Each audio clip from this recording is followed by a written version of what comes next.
कपड़े धोने वाली बहू। शादी के पहले से ही विभा को कपड़े धोने का बड़ा शौक था।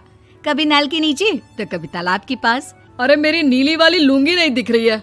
विभा की अम्मा, कहाँ रखी है लुंगी? अरे वो तो विभा ने परसों ही धोकर रखी थी आपकी अलमारी में, देखो वहीं होगी।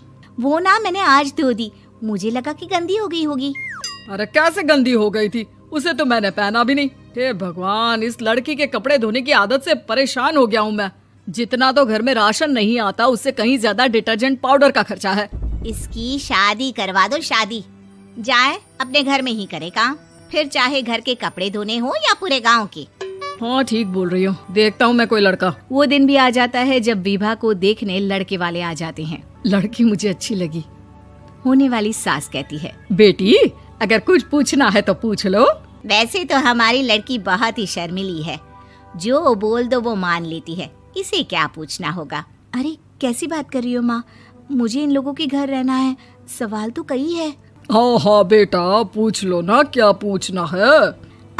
आप लोगों के घर कपड़े कौन धोता है? सास का मुंह बन जाता है। देखो, अगर तुम ये कहना चाहती हो कि तुम्हें कपड़े धोने नहीं आते तो सुन लो, कपड़े मैं ही धोती हूँ, लेकिन तुम्हारे आ जाने के बाद मैं रुमाल तक नहीं धोऊंगी। अरे चुप रहना भाग्यवान, बहू बेचारी घर आई नहीं, उसे डराना शुरू कर दिया। वो क्या है ना बिटिया, अभी तक तो ये कल्लू की माँ ही धोती थी, लेकिन अब तुम्हारे पापा तो दहेज में वॉशिंग मशीन देंगे ही।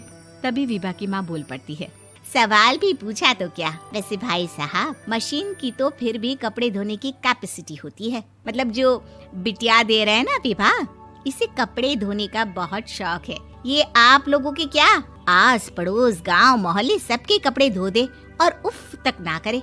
बाहर देखा नहीं आपने कितने कपड़े सूख रहे हैं?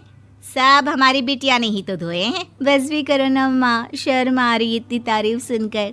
और तो और एक दाग निकाल कर दिखाओ तो मान जाओ। हाँ अच्छा, माफ करना बेटा, मैंने गलत समझा। हमें तो रिश्ता बहुत पसंद है। और ऐसे जुड़ जाता है रिश्ता कपड़े धोने का शौक रखने वाली विभा का। उसकी शादी हो जाती है कोयला फैक्ट्री में काम करने वाले कल्लू के साथ। शादी के बाद अचानक विभा चिल्लाती हुई सास के पास आती है। सासू माँ, अरे सासू माँ कहाँ है आप? ये तो धोखा है, धोखा दिया आप लोगों ने मुझे। इसे ससुर के चक्कर के बारे में पता चल गया। अरे तो उसमें तुझे क्यों धोखा मिला है? अरे नल में पानी नहीं आता, कपड़े कैसे कब धुलेंगे? अच्छा, तू पानी नहीं आ रहा उसकी बात कर रही है। तो आपने क्या सोचा? कुछ नहीं। अच्छा, तेरी माँ ने कहा था कि कपड़े धोने का शौक है तुझे, याद आया मुझे। शौक बोलकर कपड़े धोने वाले मेरे जुनून को कम ना आके सासू माँ, कपड़ा धोना मेरा गुरूर है। तभी पति भी वहाँ आ जाता है। अभी मैंने इसे सनी देओल की फिल्म दिखाई है, उसी के डायलॉग मार रही है माँ। अच्छा सुन, साफ साफ बता रही हूँ, पानी सुबह 4 से 6 और शाम को 10 से 12 आता है, समझी? विभा टाइमिंग सुनकर हैरान हो जाती है। ये क्या भूतों का मोहल्ला है? सुबह 4 बजे उठकर कौन कपड़े धोता है? 4 बजे टंकी में पानी जाता है, फिर सारा दिन धोना ना, किसने मना किया? अरे कैसी बात कर रही हैं? 200 लीटर की टंकी में कितने कपड़े धो लूंगी मैं? सुबह ही उठ जाऊंगी मैं। अब क्या था, विभा सुबह 4 से लेकर रात के 12 बजे तक कपड़े ही धोती रहती। एक रोज सास पड़ोस से निकलकर कहीं जा रही होती है कि साथ वाली कहती है, हाँ कल्लू की माँ, जरा ये बताओ कि 2 साड़ी है, 2 ब्लाउज और एक पेटीकोट और एक नाड़े वाला लंबा कच्छा। हाँ तो? अरे तो क्या, कितना लोगी धुलाई ये बताओ। धोबन दिख रहे हैं हम क्या? हमारे पति सरकारी नौकरी से अभी रिटायर हुए हैं और बेटा सुपरवाइजर है कोयला फैक्ट्री में। धोबन समझ रखा है हमें?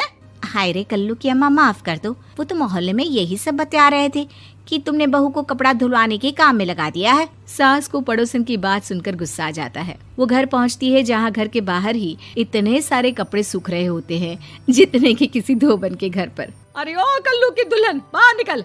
माँ जी यहीं आ जाओ, बाथरूम में चादर धो रहे हैं हम। अरे अभी हम धोते हैं, तुमको बाहर निकलो। ये आस पड़ोस वाले बोल रहे हैं कि हम बहू से कपड़े धुलवा कर उसे कपड़ा धोने वाली बना दिए हैं। अरे छोड़ो ना माँ जी, किन लोगों की बातों में आती हो? आस पास के लोगों का तो काम ही होता है कि वो किसी तरह सास बहू को लड़ा दे। बहू सारे घर के कपड़े धोती है, ये क्या कम है? बोलिए। सास को भी लग जाता है कि वो बहू का ये सनकीपन नहीं छुड़वा सकती, इससे अच्छा है कि खुद ही चुप हो जाए। एक रोज सास और बहू मंदिर जाते हैं, जहाँ सास की साड़ी वहाँ खड़ी भीख मांगने वाली से मिलती है। माँ जी क्या बात है, आपकी साड़ी उस भिखारन से कितनी मिल रही है ना? हाँ हाँ, देखो तो दोनों की साड़ी मिल रही है। क्या बात है कल्लू की अम्मा, तुम खुद को तो अफसर की बीवी बताती हो और ऐसी सिंपल सी प्लेन साड़ी पहनकर घूमती हो। सिंपल और प्लेन नहीं है ये साड़ी। तो क्या सोने के धागे से फूल बने हैं? कुछ भी सासू माँ, कुछ भी। हाँ, बने थे इस साड़ी में सोने के धागे से फूल। मेरे पति लेकर आए थे मद्रास से स्पेशली मेरे लिए 10,000 की। ताहे भाई साहब इस भिखारन के लिए भी सेम टू सेम साड़ी लेकर आए होंगे 10,000 की। सास उस वक्त तो कुछ नहीं कहती, लेकिन बहू के साथ घर आती है और अलमारी से एल्बम निकाल कर लाती है। ये साड़ी देख रही है, ये वही साड़ी है जिसे मैंने अभी पहना था। इस साड़ी में ये जो चमकदार फूल दिख रहे हैं ना, ये सोने के धागों से काटे गए हैं। लेकिन तू लोकल वॉशिंग मशीन ब्रश से घिस घिस कर सारे फूलों को निकाल कर साड़ी प्लेन कर दी। मुझे माफ कर दीजिए सासू माँ। और तो और, जब मैंने तुझे तेरी गलती के लिए कुछ नहीं कहा, लेकिन तूने तो सबके सामने मेरा मजाक ही बना दिया। क्यों? बहू को समझ में आ जाता है कि अब से उसका कपड़े धोना बंद।